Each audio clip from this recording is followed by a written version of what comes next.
내란 수사를 대하는 검찰의 태도가 석연치 않습니다. 내란을 축소, 은폐, 왜곡하려는 것 아니냐는 의심을 살 행동을 하고 있습니다. 비화폰 수사를 방해하는 것이 대표적입니다.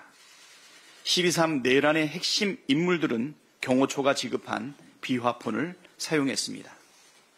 특수전 사령관, 방첩사령관, 수방사령관 등은 지난해 4월 경호처로부터 비화폰을 지급받았고 김용현 전 국방장관도 경호처 비화폰으로 사용했습니다.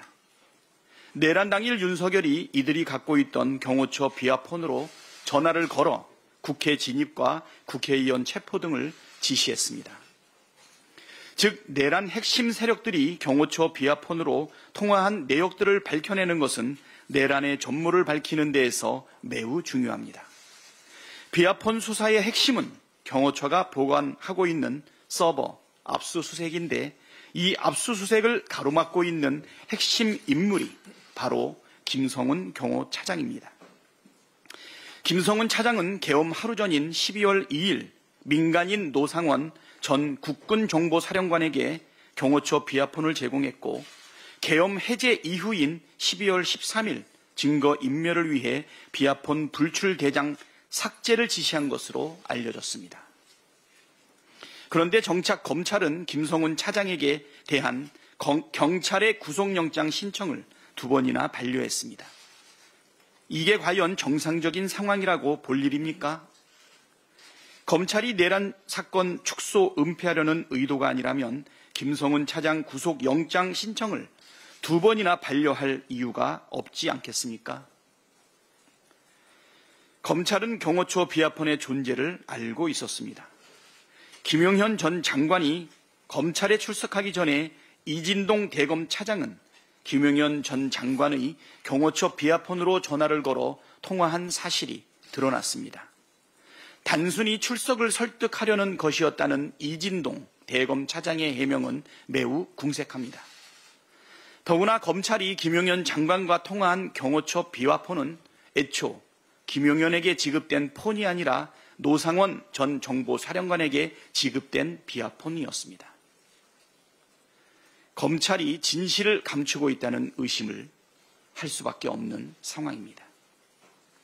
거듭 경고하지만 검찰은 내란 사건을 축소, 은폐, 왜곡하려는 그 어떤 시도도 중단하기를 바랍니다. 경찰의 김성훈 차장 구속영장 신청에 적극 협력하고 비화폰 서버 압수수색을 방해하지 않음으로써 스스로 결백하다는 점을 증명해야 할 것입니다. 헌법을 지킬 의지가 없다면 공직자 자격이 없습니다.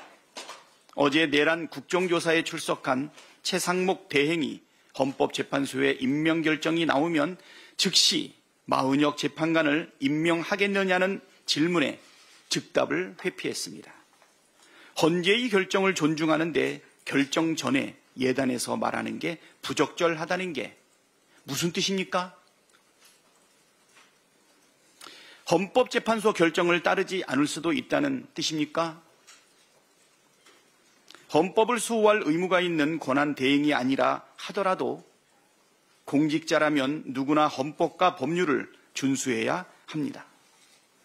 헌법재판소법상 헌재의 권한쟁의 심판 결정은 모든 국가기관과 지방자치단체를 기속한다고 규정되어 있습니다.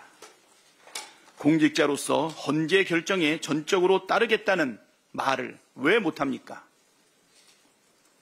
그 당연한 답변도 하지 못할 정도면 공직자 자격이 없다는 자백 아닙니까?